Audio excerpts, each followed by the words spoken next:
My road to Nerdfighteria started in the most boring fashion you can imagine. YouTube's algorithm actually recommended me a crash course video. And that's it!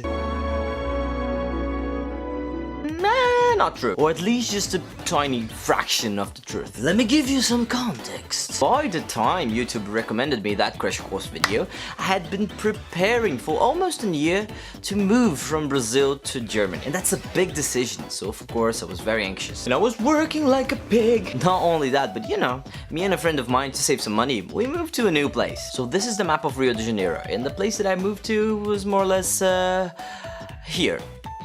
Actually here. So I was nervous and about to leave to a new continent and in isolation.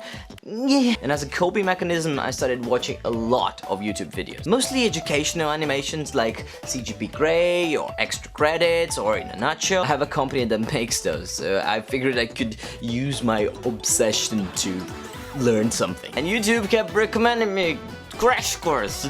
Our mechanical brains know you're gonna like it. And I kept repelling it. I don't want this. I want animations. And one day I said, fine.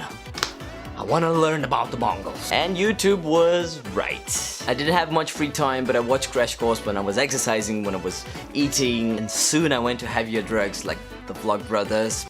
That's another story, but the first group of friends that really accepted me here in Berlin were the Nerdfighters Berlin. The guys, you're so great.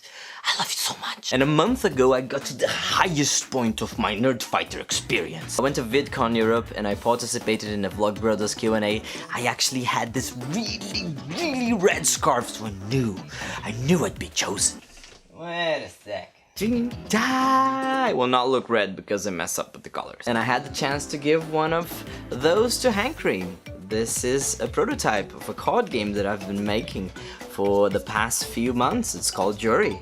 And it was real, and I actually gave this to him. He was not a guy on the screen anymore.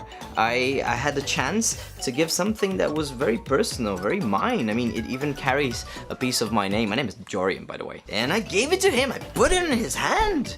It was very mystical. Suddenly that person was real. And of course, I know he was super busy with Ori and his lifestyle is in the middle of a big change, but one day I hope he plays it. I hope he likes it. So that's my road to Nerdfighteria thus far. It started in a moment of anxiety and crisis. It traveled continents with me, and now it's something that gives me a lot of strength and introduces me to a lot of cool people.